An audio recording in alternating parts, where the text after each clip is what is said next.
Bonjour à toutes et tous, chers confrères et futurs confrères. Aujourd'hui, je réponds à vos questions.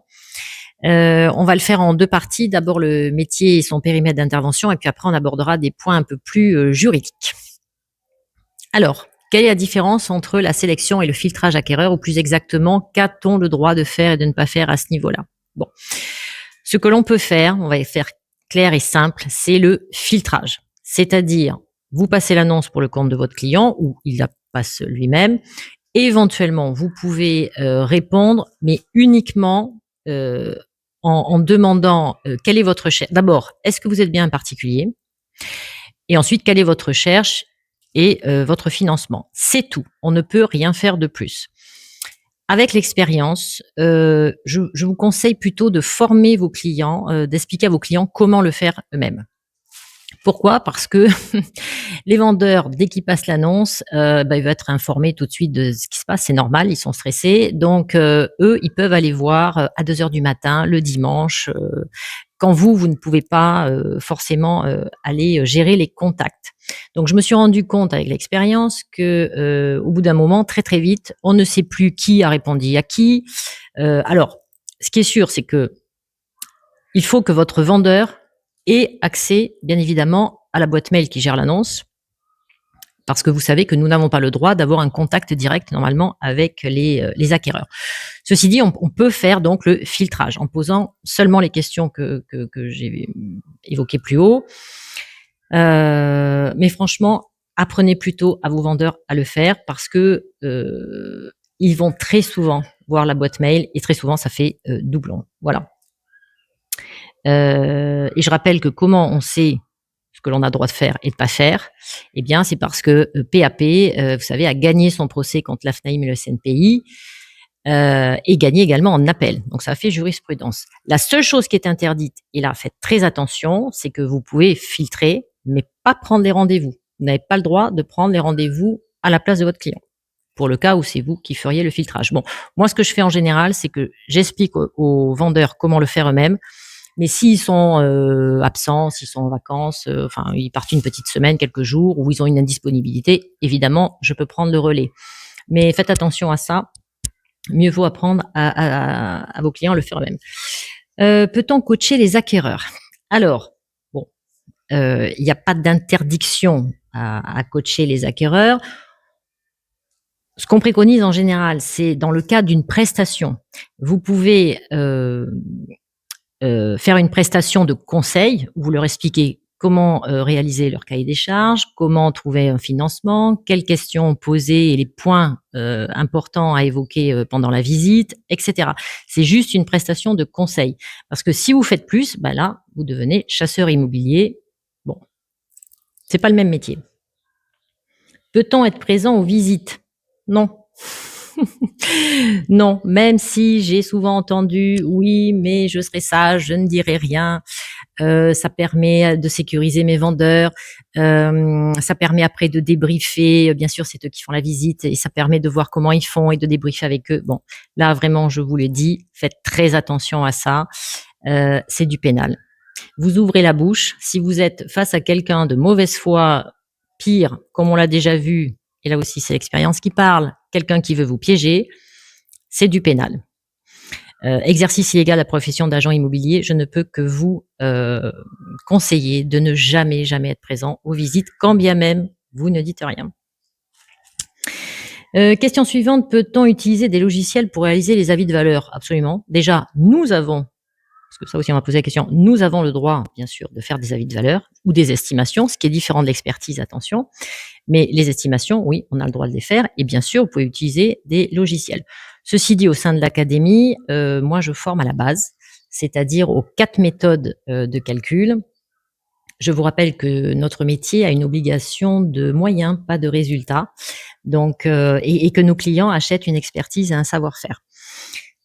Donc, gardez bien tous vos calculs, tous les éléments qui vous ont servi à établir l'avis de valeur pour prouver en cas de difficulté X ou Y. Jusqu'à présent, c'est jamais arrivé, mais sait-on jamais.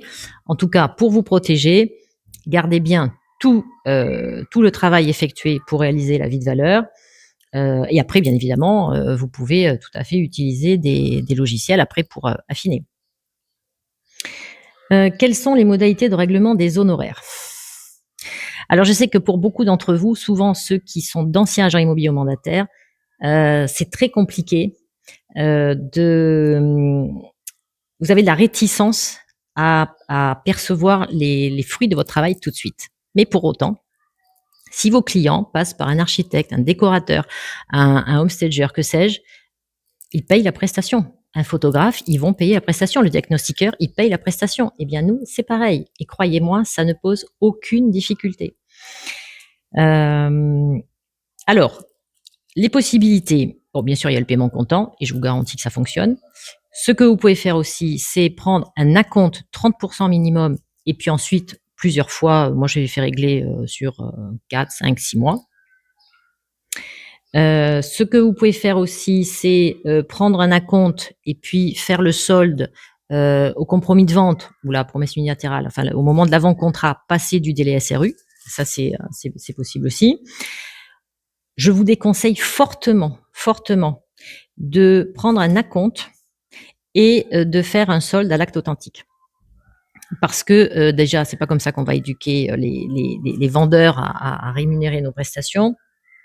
Ensuite, parce que très vite, et ça on l'a vu avec certains confrères, vous allez vous retrouver coincé au niveau de la trésorerie. Voilà, donc les modalités en plusieurs fois, ça c'est évident. Maintenant, faites très attention et même avec un solde à l'acte, au compromis de vente, ça peut sécuriser vos clients parce que souvent ils vont vous dire oui, mais si je ne vends pas, tac à tac. Bon, ok, ça vous pouvez le faire, mais faites très attention à votre trésorerie, à pas vous retrouver. Enfin, il va falloir avoir des dossiers vraiment très réguliers. Sinon, vous allez avoir des mois vraiment sans revenus. Bon, et puis aussi, le problème d'attendre le compromis de vente, c'est que quand vous avez des vendeurs qui perdent du temps, notamment sur le prix, c'est-à-dire qu'ils mettent en vente beaucoup plus cher que ce que vous leur avez dit, ou tout simplement ils ne sont pas pressés, eh bien vous allez être tributaire de la vente. Donc faites attention à ça. En aucun cas, évidemment, vous ne vous faites rémunérer, comme je l'ai vu au tout début, vous prenez 1 euro de pseudo à compte et règlement à l'acte authentique. Non, ça aussi, c'est exercice illégal de la profession d'agent immobilier. Question suivante, peut-on avoir une agence ou un cabinet physique? Tout à fait, il n'y a rien qui l'interdit. Maintenant, quel intérêt, même les agences immobilières aujourd'hui, revoient leur copie. Vous allez tout de suite vous mettre sur le dos des charges, notamment des charges de loyer, plus les abonnements, d'ouverture de compteurs, les assurances, etc. C'est au niveau rentabilité, non, c'est pas intéressant du tout. Donc, personnellement, je le déconseille, mais il y a aucune, enfin, si vous le souhaitez, il y a aucune, vous avez le droit de le faire. Voilà pour la première partie. Je n'ai rien oublié, non. Alors maintenant, on en vient à la partie plutôt juridique. Quand aurons-nous une carte C? Bon, là, les diagnostiqueurs, ils sont bien avancés, mais les diagnostiqueurs, leur métier, il existe depuis longtemps. Donc, je ne sais pas si vous le savez, mais voilà, ils ont demandé à obtenir une carte D, ce qui est très bien. Les agents immobiliers et chasseurs immobiliers, pour rappel, travaillent sous la carte T. Tous ceux qui font de la gestion sont sous la carte G. Et nous, les coachs immobiliers, on peut espérer un jour avoir notre carte C. Bon, alors en attendant d'en arriver là, il va falloir une stabilité politique, ce qui n'est pas le cas pour l'instant. Qu'on ait un ministre, alors je rappelle que notre ministre n'est pas le ministre du logement, mais c'est le ministre des petites et grandes entreprises. Enfin, on dépend vraiment de Bercy. Donc, il va falloir une stabilité à ce niveau-là, que la formation qui existe aujourd'hui soit certifiée, enfin certifiante plus exactement, en tout cas soit reconnue officiellement. Et puis, il va falloir gonfler les rentes de la FNDCI. C'est vrai qu'aujourd'hui, nous ne sommes pas assez nombreux pour prétendre à quoi que ce soit. Est-ce qu'il y a des litiges dans notre métier et à quel titre notre responsabilité peut-elle être engagée? Alors, je vous rappelle que quand un agent immobilier signe un mandat, il prend 100% de la responsabilité de la vente sur le dos, ce qui n'est pas le cas. Là, un particulier, même en passant par un coach, il reste responsable de sa vente. Sauf que, comme nous sommes un professionnel qui intervenons, même si on ne figure pas dans les actes, nous conseillons le vendeur. Donc oui, notre responsabilité peut être engagée, soit par l'avocat de votre client lui-même ou par l'avocat de ces acquéreurs qui auront peut-être découvert 8 jours après avoir emménagé que la chaudière ne fonctionne pas, qu'une fissure avait été camouflée, etc., etc., qu'on a déjà vu. Bon. Alors, ceci dit, je vous rassure, nous, dans notre métier, la relation de confiance, elle est fondamentale avec le client. Bien évidemment, vous allez lui rappeler tout de suite les fondements de l'article 1112-1 du Code civil qui rappelle qu'il ne doit rien cacher ni à ses acquéreurs et à commencer à vous-même. Non, là, en 8 ans, le seul litige que j'ai vu, c'est une cliente qui a vendu en 8 jours et qui n'a pas voulu payer les honoraires de notre confrère. Alors, grâce au contrat, le contrat, on va en parler un peu après. Grâce au contrat et à notre avocate, ça a été réglé en 2 coups de cuillère à peau. Elle avait vendu trop vite. Elle avait vendu en 8 jours, donc elle estimait qu'elle ne devait pas les honoraires aux confrères. Sinon, il n'y a pas de litige dans notre métier. En tout cas, pour l'instant, moi, je n'en ai pas vu. Et je vous rappelle encore que nous avons une obligation de moyens. Donc, surtout, tout ce que vous faites, tout ce que vous dites à votre client, je ne peux que vous conseiller de l'écrire et d'en garder une trace, voilà, quelle qu'elle soit, au cas où votre responsabilité donc serait mise en cause. Alors, comment trouver une RC Pro correspondant à notre métier? Alors, au sein de la FNDCI, ça a été un gros travail pendant des années. Aucune compagnie d'assurance ne voulait nous prendre en charge. Ou alors, ils nous assimilaient tout de suite à des agents immobiliers avec des cotisations annuelles astronomiques. Enfin bon, alors que je vous rappelle, nous ne brassons pas de l'argent comme les agents immobiliers. Et ensuite, il n'y a pas de risque dans notre métier. Donc, avec la FNDCI, on a fait travailler plusieurs courtiers, dont un des plus gros de la place de Paris. On n'y est jamais arrivé. Encore à l'heure où je vous parle, on a un contrat groupe au sein de la FNDCI qui est une cote encore très mal taillée. D'ailleurs, là, je vous ai porté, pour vous donner une idée, on a dans les garanties, tout ce qui est gestion administrative, les activités de conciergerie, les autres services aux particuliers, un peu fourre-tout, conseil en marketing et en communication, conseil en décoration et aménagement intérieur hors travaux, attention. Voilà, bon, c'est pas l'idéal, mais on est quand même arrivé à quelque chose. C'est une compagnie européenne qui nous assure aujourd'hui. Évidemment, vous pouvez chercher une RC Pro de votre côté. Mais voilà, je vous le dis, c'est un gros parcours du combattant et dans tous les cas, ça sera pour l'instant, oui, une cote mal taillée. Alors, est-ce qu'on est obligé d'adhérer à la FNDCI une fois qu'on est installé? Pas du tout. Alors, ça, c'est comme si vous êtes agent. Tous les agents immobiliers ne sont pas affiliés à la FNAIM ou à la SNPI. Vous n'avez pas d'obligation de faire partie de la FNDCI. Il y a des gens qui travaillent très bien sans en être. Maintenant, le but, bien sûr, c'est de constituer une force qui va nous permettre après, comme on disait tout à l'heure, d'obtenir une carte C. Donc, et puis il y a bien sûr le premier avantage d'adhérer à une fédération professionnelle, eh bien, c'est d'être plus crédible vis-à-vis de ses clients. Mais encore une fois, il n'y a aucune obligation. Les CGV sont-elles obligatoires sur le site internet? Alors, on m'a posé cette question. Alors, si votre site est juste un site vitrine, non. À partir du moment où vous ne vendez pas vos prestations via votre site internet, vous n'avez aucune obligation. Vous avez l'obligation des mentions légales, par exemple, en bas de page de votre site, mais absolument pas les CGV, puisque nous signons un contrat.